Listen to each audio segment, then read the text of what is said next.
Hi everyone, welcome to my channel. तो आज की इस वीडियो में हम पढ़ेंगे एंटिम क्रूड होम्योपैथिक मेडिसिन के बारे में विद डिफरेंशियल डायग्नोसिस। हम डिफरेंशियल डायग्नोसिस के साथ एंटिम क्रूड को पढ़ेंगे फ्रॉम एलन की नोट्स। एंटीमोनियम क्रूडम, इसका कॉमन नेम है सल्फाइड ऑफ एंटीमनी। तो गाइज ये एक मिनरल किंगडम की पॉलीक्रेस्ट होम्योपैथिक रेमेडी है।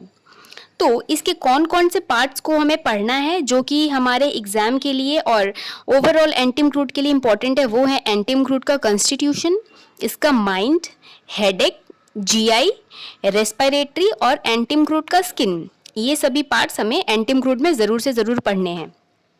अब हम देखेंगे एंटिम क्रूड का स्फीयर ऑफ एक्शन कहाँ कहाँ है। इसका sphere of action mucous membrane, small intestine, stomach और स्किन में होता है।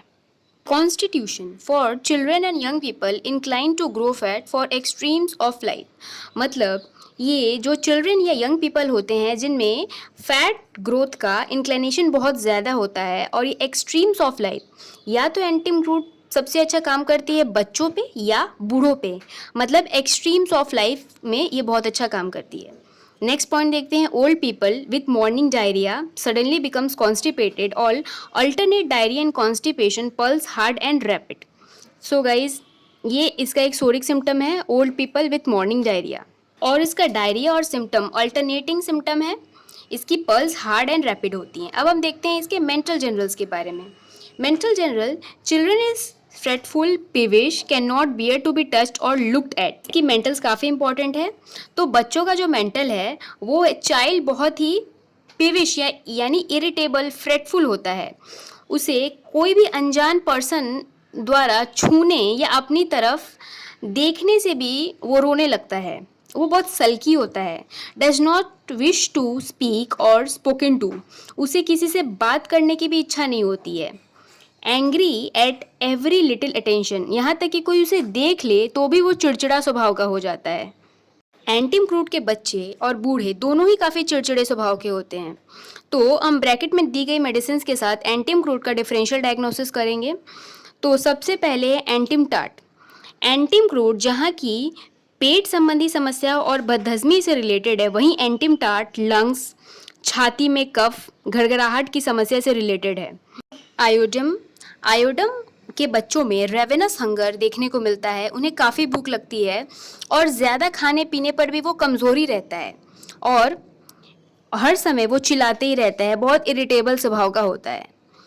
साइलिशिया, साइलिशिया के बच्चों का सिर और पेट बहुत बड़ा होता है, शरीर से वो कमज़ोर होते हैं और सिर से लगातार पसीना आने लगता है, और इन सभी चीज़ों के कारण साइलिशिया का बच्चा काफ़ी चिड़चिड़ा होता है। अगर हम कैमोमिला बेबी की बात करें तो एंटिम क्रूड के बच्चों को अपनी तरफ देखना या किसी का छूना भी पसंद नहीं होता है, वहीं कैमोमिला के बच्चे को अगर गोद में लेकर जल्दी जल्दी घुमाया जाए तो इससे उन्हें बहुत शांति मिलती है, वो आराम मिलता है और वो कैमोमिला का चाइल्ड रोना बंद कर देता है।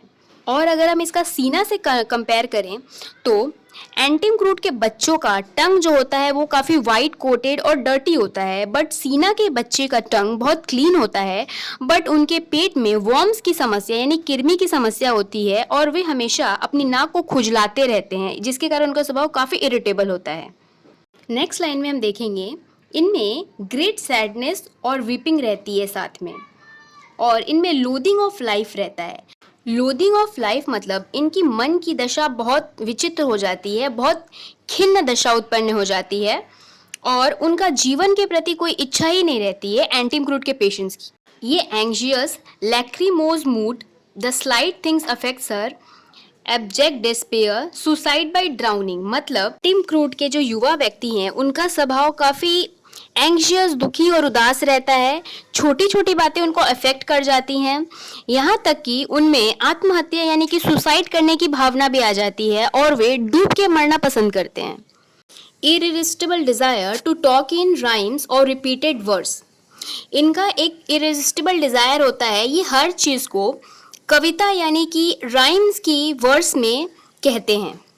Sentimental mood in moonlight, especially ecstatic love, bad effects of disappointed affection, antim crud के युवाओं की जो मानसिक स्थिति होती है उन्हें प्यार में धोखा मिलना या एक तरफा प्यार का होना, जिसके कारण उनकी मानसिक स्थिति काफ़ी उदास और दुखी रहती है। ये चांद की रोशनी में काफ़ी भावुक हो उठते हैं। ये थे कुछ एंटिम क्रूड के important mental symptoms. Physical generals की बात करें तो ये सेंसिटिव टू कोल्ड होते हैं, इन्हें आसानी से ठंड लग जाती है। Longing for acids and pickle, मतलब इनमें काफ़ी ज़्यादा डिज़ायर रहती है खट्टे सामान खाने की। एसिडिक जैसे कि अचार, पिकल्स, ये सब खाने की इनमें एंटिम क्रूड के पेशेंट्स में बहुत ज़्यादा डिज़ायर होती है। Can not bear the heat of sun, वो सूर्य की रोशनी एकदम भी बर्दाश्त नहीं कर सकते। Was from over exertion in the sun, और सूर्य की रोशनी की गर्माहट से इन्हें बहुत सारी समस्याएं हो जाती हैं। और ये सारे सिम्टम्स लैकेसिस और नेट्रोम्यूर में भी देखने को मिलते हैं। नेट्रोम्यूर में सनलाइट से हेडेक हो जाता है। और इनका जो फिजिकल सिम्टम्स हैं वो एग्रावेशन होता है ओवर हीटिंग से या नियर द फायर, और इनका एग्जॉस्टेड इन वार्म वेदर और एलिमेंट्स फ्रॉम सनबर्न। मेन इनका जो फिजिकल जनरल का सिम्टम्स है वो सनलाइट से, सनबर्न से काफ़ी एग्रावेट हो जाता है। एंटिम क्रूड के सिम्टम्स जब भी अपीयर होते हैं या जब भी रीअपीयर होते हैं तो वो अपना लोकेलिटी चेंज कर लेते हैं। दे चेंज लोकेलिटी और go from one side of the body to other side. ये इसका एक इम्पॉर्टेंट लाइन है। Aversion to cold bathing, antim crud के सिम्टम्स में एवर्जन टू कोल्ड बाथिंग रहता है। चाइल्ड क्राइज व्हेन वॉश्ड और bathed with cold water. Cold bathing causes violent headache, causes suppressed menses, colds from swimming or falling into water। और cold bathing और swimming के कारण काफ़ी सारे इनमें समस्याएं उत्पन्न हो जाती हैं, जैसे कि suppressed menses, violent headache. Cold bathing के कारण सिम्टम्स रस्टॉक्स में भी देखने को मिलते हैं। एंटिम क्रूड के हेडेक भी नॉर्मली रिवर बाथिंग से ही एग्रावेट करते हैं, और taking cold, alcoholic drinks, derange digestion, acids, fat, fruits and suppress eruption के कारण भी इनके हेडेक होते हैं। Throat in large quantities from posterior near by hawking. Gastrointestinal, जो कि सबसे इम्पॉर्टेंट है। गैस्ट्रोइंटेस्टिनल में हम देखेंगे gastric complaints from over eating, stomach weak, digestion easily disturb. और इनका जो टंग होता है एंटिम क्रूड का, वो काफ़ी इंपॉर्टेंट है, एग्जाम में आता भी ऐसे क्वेश्चंस। और thick milky white coated on the tongue, इनकी टंग पर एक सफ़ेद परत चढ़ी रहती है, which is red strand of the remedy.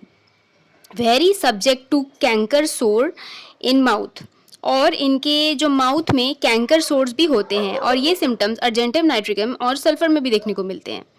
Gastric and intestinal affections from bread and pastry, acid especially vinegar, sour or bad wine after cold bathing, overheating, hot weather। मतलब इनके गैस्ट्रिक और इंटेस्टिनल अफेक्शंस भी cold bathing या overheating या hot weather में ही aggravate करते हैं। Constant discharge of flatus up and down for years, belching, tasting of ingesta. इनका जो फ्लैटस है वो कॉन्स्टेंटली फ्लैटस की प्रॉब्लम होती है, और ये जब ढकारते हैं तो उसमें इंजेस्टा का टेस्ट होता है, मतलब जो भी इन्होंने फूड इंटेक किया है और वो अनपचा रह गया है वो ये टेस्ट कर पाते हैं। म्यूकस फ्रॉम एनस, एनस से म्यूकस निकलता रहता है। इकोरस ऊजिंग, स्टेनिंग येलो, और इनके जो अंडरगारमेंट्स हैं उनको स्टेन येलो कर देता है। और म्यूकस पाइल्स, और इनका जो पाइल्स है उसमें भी म्यूकस निकलता रहता है। अब हम देखेंगे इनके रेस्पिरेटरी सिम्टम्स के बारे में। Loss of voice from become overheated, ये इसका एक इंपॉर्टेंट लाइन है। Loss of voice from overheated होता है। Whooping cough aggravated by being overheated in sun और in warm room from cold washing.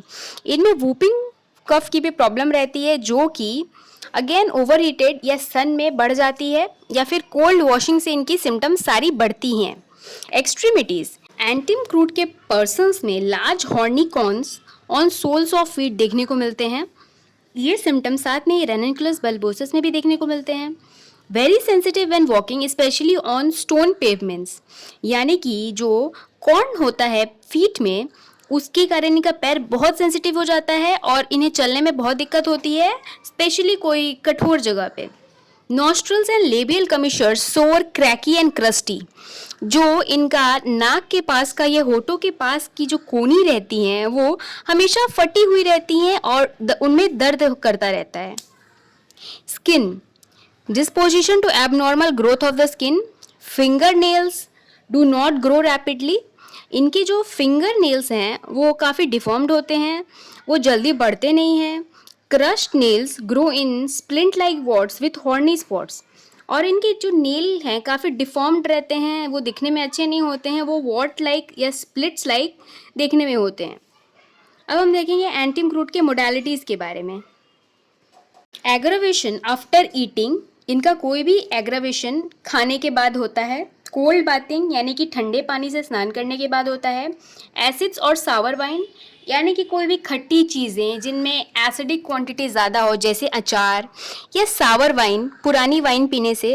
After heat of sun, sun के heat में और सन फायर से होता है. Amelioration in open air during rest after a warm bath. मतलब इनका एम्ल्यूरेशन, इनको आराम मिलता है, ओपन एयर में आराम मिलता है, रेस्ट के दौरान आराम मिलता है, और आफ्टर गर्म पानी से नहाने के बाद इन्हें काफ़ी आराम मिलता है एंटिम क्रूट के पेशेंट्स में. अब देखेंगे एंटिम क्रूट के रिलेशनशिप के बारे में. तो इसका कॉम्प्लीमेंट्री मेडिसिन है squilla, similar to bryonia ipecac क्लाइको pulsatilla in gastric complaints. Follows well after antim crud, pulsatilla, mercurius and sulphur. तो गाइज़ ये थी मेडिसिन आज की एंटिम क्रूट. तो वीडियो पसंद आई हो तो इसे लाइक अवश्य करें, और अगर आप नए हैं तो चैनल को सब्सक्राइब कर लें. मैं इसी तरह की डेली वीडियोस लाती रहूँगी आपके सामने. तब तक के लिए टाटा, बाय बाय.